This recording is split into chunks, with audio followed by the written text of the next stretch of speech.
America specifically, we have a bootstrap entrepreneurial mentality, even in the corporate settings.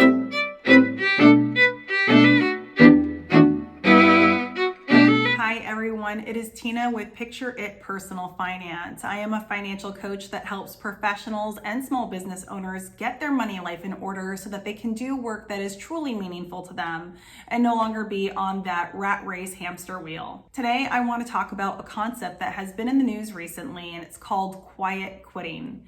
Now, I am going to be honest with you guys. I don't believe this is a new thing at all. It's being spoken about like as though it's this evolution coming off of the Great Resignation. And frankly, I think it has been around for a very long time. I mean, if you look at any corporate institution, you will find that 20% of the workforce is actually doing 80% of the work. So what are the rest of those people doing? Well, frankly, they're doing the bare minimum, which is what the entire idea of quiet quitting is. If you're new to the topic, quiet quitting is essentially the people who are no longer giving their extra at work. They are essentially doing exactly what they were hired to do. They are doing nothing above and beyond that. And because of this, they are essentially disserving or doing a disservice to the company that has hired them, right? The idea is that you'll go above and beyond and that you'll go the extra mile and that you'll make yourself available and put in the extra time. And that's happening less and less. And I think there's a few reasons for this. I believe personally that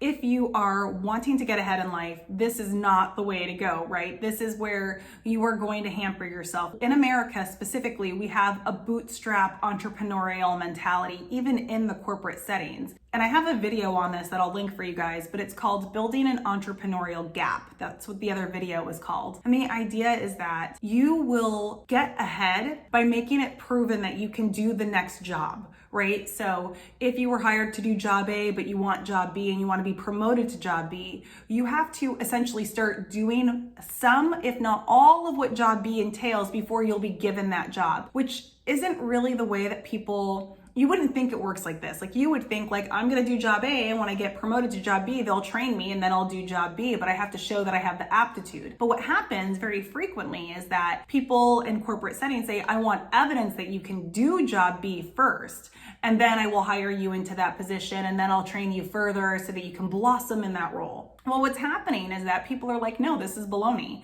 I'm not gonna put in all that extra work. If you're gonna compensate me for A, you're getting A. And I'm no longer going to sacrifice my mental health, my physical health, my social life, and my family life in order to prove to you that I am qualified for the next level up. And I personally think that this is good in that it is matching up an error that I see happening in corporate settings. It's a trend that I've seen for a while.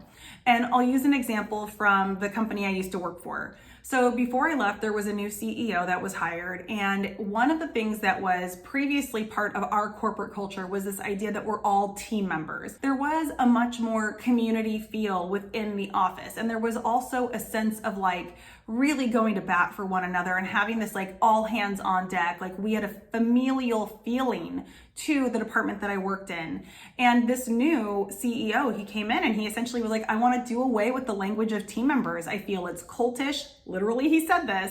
I feel it's cultish, and I feel like you are an employee and you will be treated as such. And just imagine what that did to everybody who had kind of like rose up like I did. I was with that company for 18 years. I really felt like the people I worked with were my team. They were my family. Like I really leaned into them. I spent many hours a day with them. We worked very closely for many years. And he's essentially saying, no, you're just employees, which really throws off the emotion of like, you're a cog in the wheel, you know, like you are here for the company's gain, and that's it. So the CEO had this notion that you are strictly an employee. You are not a team member. He felt that you are responsible for exactly what we pay you for, and we have no further commitment to you other than what is, I guess, the right things that a company in the modern era should be providing to people, like, you know, maternity leave, paternity leave, things to this effect. However, psychologically speaking, it has been proven that you will go to bat for your friends and your family much more so than you will go to bat for somebody that you have a contractual relationship with. And so as corporate entities and corporations are making these transitions to treat employees like they are exactly that, an employee,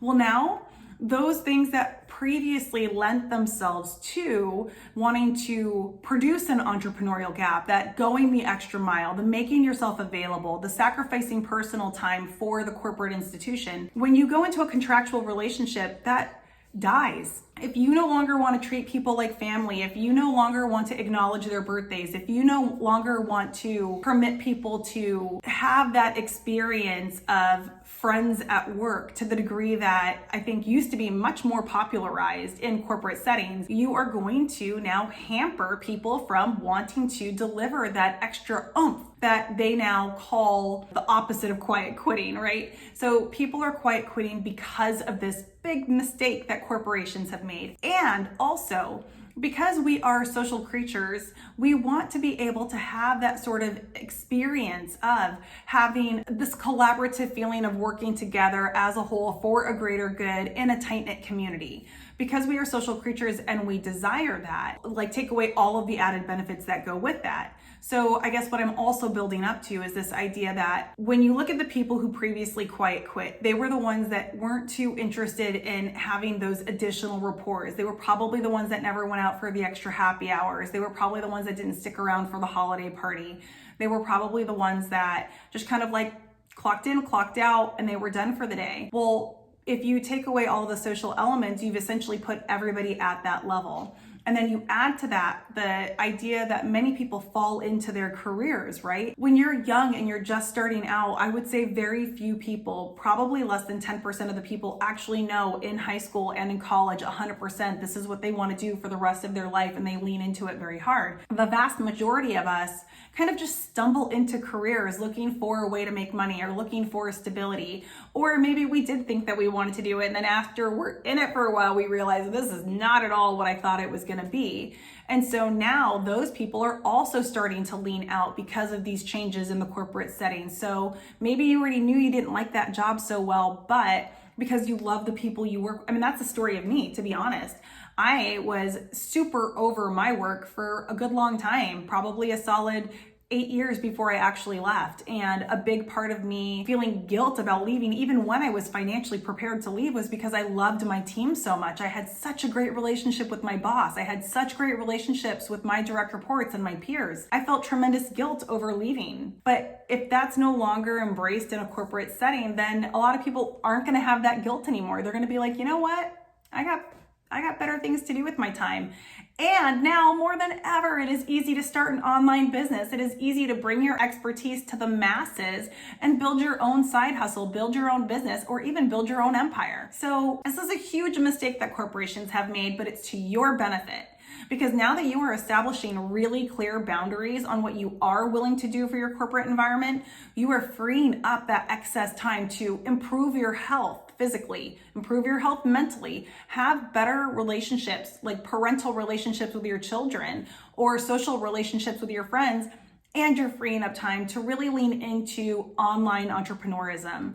I really think that this is going to be the way that many people can achieve financial independence even more quickly. And then, like I said in my last video, once you're there, then you can lean into your business even more or start more than one business. So the sky is the limit, especially when you have clear boundaries on what it is that you want to do with your life and with your time. So if you are on the path for quiet quitting and it is because you really don't like the work anymore and all of the social aspects of having that corporate employment has been done away with, well then by all means, look at opportunities online. There are so many resources at your disposal and it is absolutely possible for you to do your own thing. All right, guys, that is my take on quiet quitting. I'd love to know what you think about it. Please leave comments below if you are experiencing that shift in your corporate place of employment, and let me know if you are starting to lean out more and more, or what you think about and what you're witnessing within the culture of your place of employment. I would love to hear from you, and I will see you in the next video. Bye.